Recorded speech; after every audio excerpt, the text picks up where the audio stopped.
ठीक है, 50 किलो आटा, 70 किलो चीनी, 25 चाय के पैकेट, 50 किलो चावल। ठीक है, हाँ मैं जा रहा हूँ। तो क्या हो गया भाई, तुम्हारे घर पे कोई बड़ी दावत है क्या? दावत? अबे भाई तुम्हें नहीं पता क्या, मुल्क डिफॉल्ट होने वाला है। तो डिफॉल्ट होगा तो तुम ऐसे जंगी हालत में क्यों भाग रहे हो? भाई जब मुल्क डिफॉल्ट होता है ना, तो ना कुछ खाने को होता है, ना कुछ पीने को होता है, ना तेल होता है, ना गाड़ियां चलती हैं, ना दफ्तर खुलते हैं और ना ही स्कूल खुलते हैं। वैसे क्या मतलब होता है डिफॉल्ट होने का तुम्हारी नज़र में? मुल्क बिल्कुल खत्म हो जाता है। क्या आपको भी यही लगता है कि मुल्क डिफॉल्ट होने का मतलब मुल्क खत्म हो जाना होता है? जिस सूरत हाल से पाकिस्तान अभी गुजर रहा है और जिस तरह की खबरें चल रही हैं, हर शहरी के जहन में कुछ सवालात हैं कि ये डिफॉल्ट क्या होता है, डिफॉल्ट के बाद क्या होता है और डिफॉल्ट से बचा कैसे जा सकता है। और एक और बात, क्या पाकिस्तान सच में डिफॉल्ट होने वाला है?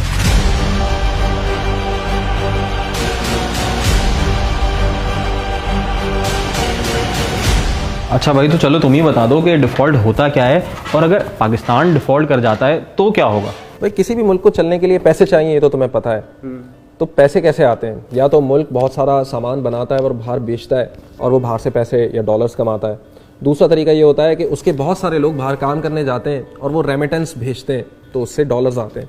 तीसरा तरीका ये होता है कि मुल्क डॉलर उधार लेता है और उस उधार को उतारने का जब वक्त आ जाता है, या उसकी किस्त वापस करने का, या उसके ऊपर सूद वापस करने का, और जब मुल्क के पास पैसे नहीं होते तो वो अपने आप को डिफ़ॉल्ट डिक्लेयर करता है। ये होता है डिफ़ॉल्ट। दूसरा सवाल तुम्हारा है कि अब डिफ़ॉल्ट कर गए तो क्या होगा? भाई तुम समोसे पकौड़े नहीं खा सकोगे। हैं? क्या मतलब? ये समोसे पकौड़े कहाँ से आ गए बीच में? भाई पाकिस्तान में खाने पकाने का मतलब एडिबल ऑयल इंपोर्ट होता है। पाकिस्तान में क्रूड ऑयल भी इंपोर्ट होता है, जो बाद में यहाँ की रिफाइनरी से कभी डीजल बनता है, कभी पेट्रोल बनता है और कभी दूसरे ईंधनों में तब्दील किया जाता है। इसी से बिजली भी बनती है। पाकिस्तान में गाड़ियों के इंजन भी इंपोर्ट किए जाते हैं और पाकिस्तान में बहुत सारी मशीनरी जिनसे हमारा मैन्युफैक्चरिंग और टेक्सटाइल सेक्टर चलता है, वो भी इंपोर्ट होते हैं। तो अगर पाकिस्तान डिफ़ॉल्ट कर जाता है, उस सूरत में उसको कोई बाहर का मुल्क कोई सामान इंपोर्ट करने की इजाज़त नहीं देगा, मतलब लेटर ऑफ क्रेडिट उसको नहीं देगा। लेटर ऑफ क्रेडिट ऐसे काम करता है कि जब आपको कर्जा चाहिए होता है तो आप बाहर के किसी बैंक को लिख के देते हो और वो बैंक फिर उस कंपनी को, जिसने या तो कर्जा देना होता है और या तो कोई चीज़ फराहम करनी होती है, उसको लेटर ऑफ क्रेडिट अप्रूव करके देता है कि हाँ मैं गारंटी लेता हूँ कि ये जो शख्स है या ये जो कंपनी है या ये जो मुल्क है, ये पैसे तुम्हें वापस करने की सकत रखता है।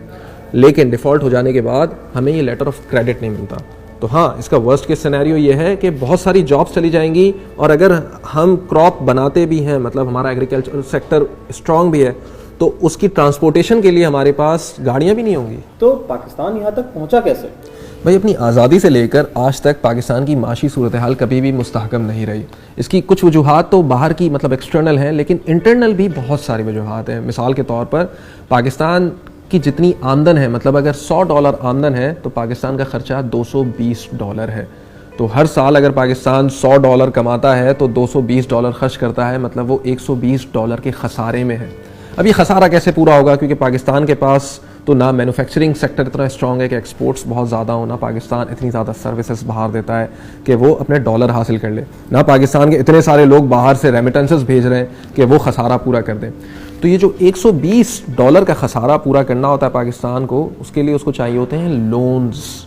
वो लोन्स कभी हासिल करता है दूसरे ममालिक से, कभी हासिल करता है बॉन्ड्स के ज़रिए, मतलब वो बॉन्ड्स मार्केट में फेंकता है और लोग वो ख़रीदते हैं, तो पाकिस्तान के पास डॉलर्स में पैसे आते हैं। तो जब मुल्क उस नहज पे पहुंच जाता है कि उसके पास पुराने कर्जे उतारने के लिए पैसे या डॉलर्स नहीं होते और कोई दूसरी कंट्री या दूसरा इदारा उसको डॉलर्स नहीं दे रहा होता उधार में, तो वो बिलाखिर पहुंचता है IMF मतलब इंटरनेशनल मॉनेटरी फंड के पास, और वो फिर उस मुल्क को डिफ़ॉल्ट होने से बचाता है। लेकिन पाकिस्तान की तारीख़ इतनी ख़तरनाक रही है कि वो गुज़िश्ता करीब 65 सालों में 22 मरतबा IMF के पास जा चुका है।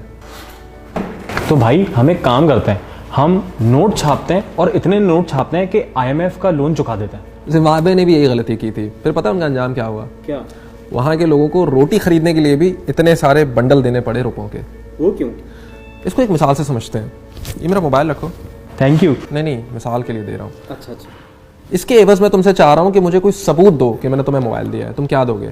मैं तुम्हें एक पेपर पे लिख के साइन करके दे दूंगा। गुड।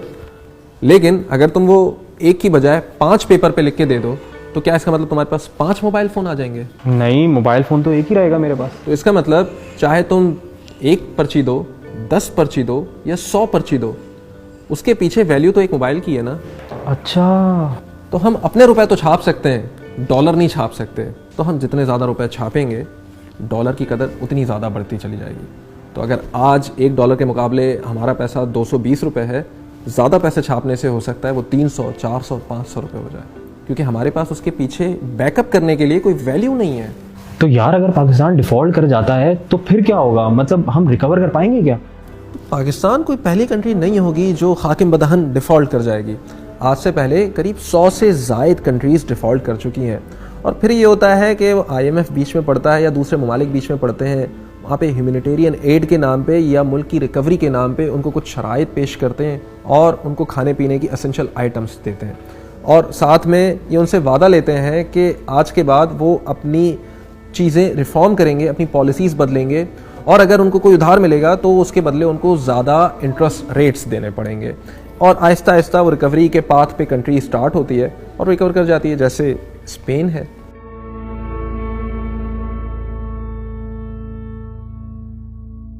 जी जी, अरे थैंक यू सो मच, अरे बहुत शुक्रिया आपका। जी जी, ओके, अल्लाह हाफिज। क्या हुआ भाई, अब तुम राशन लेने तो नहीं जा रहे ना? नहीं नहीं, मेरा वीज़ा लग गया, मैं तो चला। लेकिन तू समझाता बड़ा अच्छा है यार, प्रोफेसर बन जा।